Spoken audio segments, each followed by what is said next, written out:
How's it going, everybody? This is the Nitty Gritty. My name is Chad. With me, as usual, is Leonard. This is a show about pro wrestling, and we are giving you a random match review this week, where one of us sends the other person a random match, and they have to watch it, and then we talk about it here.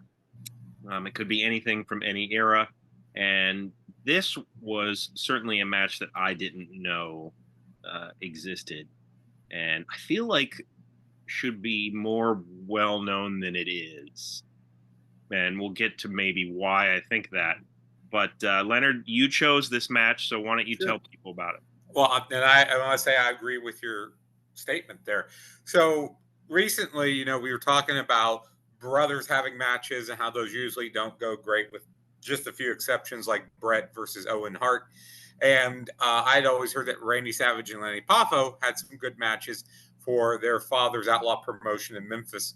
And I went looking for some of those on YouTube. I didn't find that, but what I primarily ran across was a few different matches of Randy Savage and Lanny Poffo with their dad as manager, Angelo Poffo, called Poffo Mania, which is a great name for their tag team, and before WrestleMania, against the Rock and Roll Express of Ricky Morton and Robert Gibson.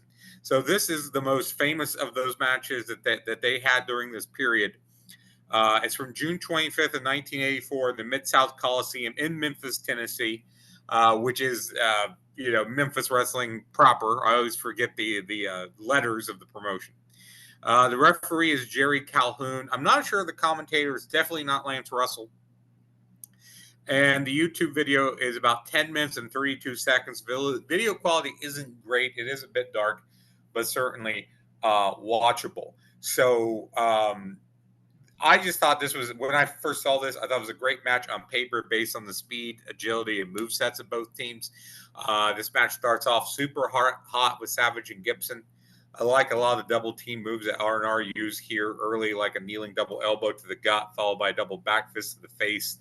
The rock and roll control early. Poffo shows off his athleticism when he tags in, but doesn't do much. There's too much bailing and stalling by the heels here, which is very Memphis.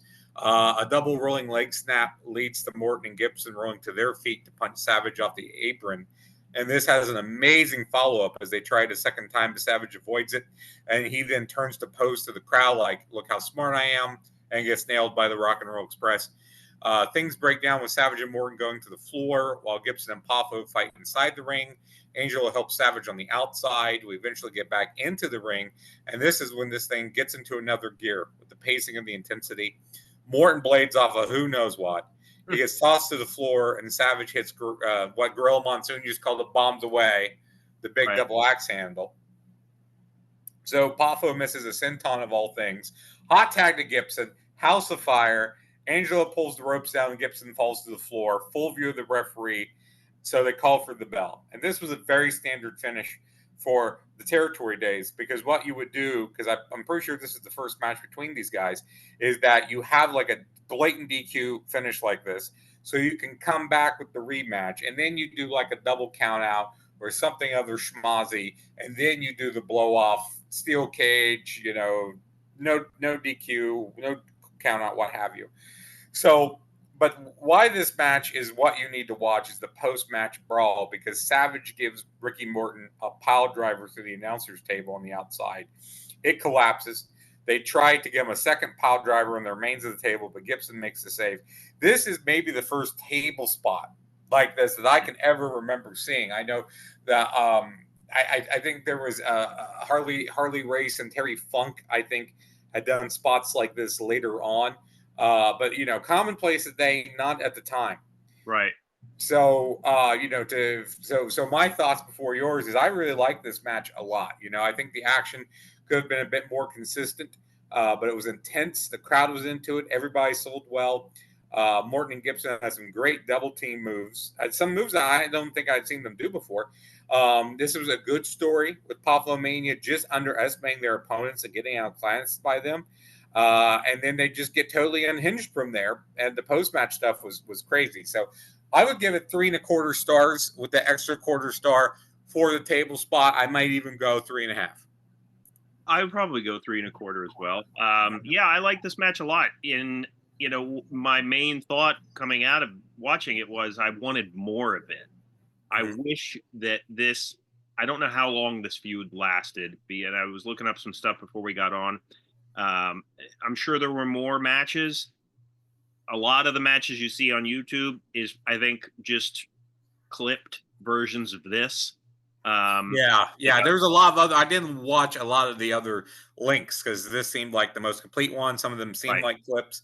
And again, this time period, it was still at the very infancy of recording matches if these were yeah, house shows, or even if it was on TV, people keeping the TV tapes. So it's not till like after 84, like 85 on, is when stuff becomes much more easy to have. yeah, and as Leonard and I have seen in some of the other random match reviews we've seen, sometimes we take matches from weird random cable stations that just happen to have the footage, and they didn't really pay attention to how they're storing their footage and where it went and all that kind of stuff back then. And matches like this are reasons why they should have. The match was fast paced, but it had a lot of that classic heel face stuff in it. The only thing that annoyed me a little bit, I wouldn't even say annoyed me, it was just something I noticed, and it felt like there was like 4 or 5 hot tags. Yes. But having said that, it might just be the fact that, and we don't think about this as much now, maybe, but the Rock and Roll Express were like hot everywhere. Like they were really, really popular. And I say hot tags because the crowd is reacting to every single tag that they had, but the crowd loved that team. They really, really did. I mean, they've been together forever, Yeah. still are. But that was the only thing I was like, wow, it really seems like they're going for the hot tag spot a lot. So, it's just kind of more of an observation than anything else. But the match was very fast paced, and there was a lot of good moves from both sides. You mentioned the double teaming, and Savage and Lanny were both so in shape here, and Hmm. like the double axe handle you mentioned from Savage, like he does that with such ease here and pops right back in the ring. Like, I mean, like it's nothing. Like it ain't no thing. But yeah, I thought this was really great. And the table spot at the end, I was really surprised to see that. I didn't know that that was a part of this feud. And now when we watch, as I like to call the WWE content, revisionist history type stuff, Hmm. you see certain matches popularize certain parts of wrestling lore, right? And the matches that you often see as popularizing the table spot is the Terry Funk Ric Flair spot. Yes, that would have been 89. I want to say I remember Harley Race doing He probably, I a think he did spot. a lot of them. He might Yeah. have even done one with Andre, if I recall. Yeah, I know we watched a match between Race and Andre at one point, and that may have been part of it. And Yeah. And another match, like in terms of WWE content, I think I want to say Bret Hart and Diesel were one of the early ones. that might have been one of the early where they went through the announce table. Yeah, You and know, before that, it was yeah, Race and Hogan had a big spot. So yeah. there's certain matches that you talk about, but nobody talks about this match, and the footage is bad. And this was after the Poffos Outlaw territory had kind of disbanded, and they were in the classic Memphis wrestling territory with Lawler. So this match doesn't get talked about a lot. And when I was watching this, I kind of had two schools of thought. Like we talked about on our Fever Dreams, and or one of our, maybe our Unstable Stables, Hmm. um, how cool it would be to see Lanny Poffo and Randy Savage, be a tag team and have a feud. And this just kind of reaffirms that to me. And at the same time, it's like, how are you going to contain Savage's star power when he got to WWF? You couldn't, especially when you incorporate Liz and all that. But like think about like post WrestleMania 5 when he becomes the Macho King. To me, that would have been a perfect time To have a Poffo tag team. Sure. The Genius as his wise man, like how Right. Heyman is the wise man to the bloodline. The Genius would be, the advisor to the king, the Yeah. vizier or whatever, you want to give him. That probably would have worked. And you can still have Sherry in the mix. Imagine the two of them True. with Sherry on the outside. I mean, True. that is tremendous. Because they work so well together here. Mhm. And I'll have to see, how many other notable tag team matches they had. This is one that's talked about on the Wikipedia page. And the reason I mentioned how long this feud went is because after this, Savage would then get into a singles feud, I believe, with Lawler. Yeah, that was the money because Yeah. Savage had always challenged Lawler to come face him in the Right. Outlaw promotion, which wasn't going to happen. But now that they got together, that was the feud everybody wanted to see. Right. And one thing I would say that kind of actually surprised me, which I did not know about, was they are clearly they are brothers. Angelo Poffo is the dad. Lanny and Randy are brothers. But why is his name Randy Savage? Yeah. Yeah. Like they don't explain that. Like I know the story. I forget who he was wrestling. I want to say it was maybe it was like Lars Anderson or one of the Andersons, and said, that kid's a savage or whatever, and they liked the name and they took Randy Savage, I think, is the popular story.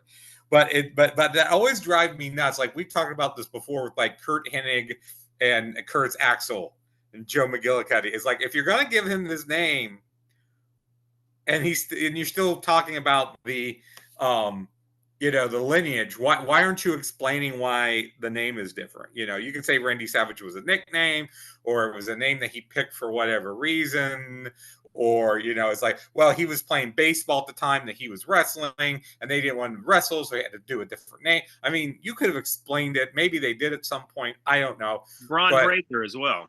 yes, yeah, but that still made me go, you're admitting that they're brothers. And again, they may have explained it. Well, it wouldn't be something you would explain every match, but it just kind of threw me off. Yeah. The admission, because again in WWF they never admitted they were brothers. That never came up. Right. That they were related. That never came up. So another thing to talk about here is I did send you two that we found from Memphis. Some videos. Memphis was huge on music videos at this time period because MTV was tremendous, was huge, and I highly doubt they were paying the rights to use any of this music. Yeah, probably not. So the Fabulous Ones are probably the most notable videos from this time, have become cult classics, and the Poffos have two. One is set to I believe it's TNT by AC/DC, and the other is State of Shock by the Jacksons. And the TNT one is pretty standard, but the one to State of Shock is brilliant. Yeah. In its campiness. Yes. There's them hanging out the pool, like wearing almost nothing, doing like backwards dives. Yeah. So let's talk about that because the quality of this is obviously similar to the match that we talked not great. In that it's not great. And at one point they show Lanny in a bathing suit, and it's really fast, like when they show him in this bathing suit, and for like, maybe, I don't know if this says a lot about where my mind was at, but like when you quick glance, I almost thought that like they were showing him without any clothes on.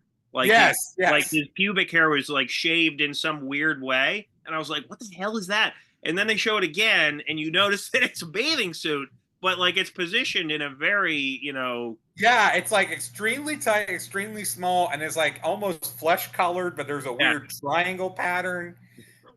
It's very strange. Yeah.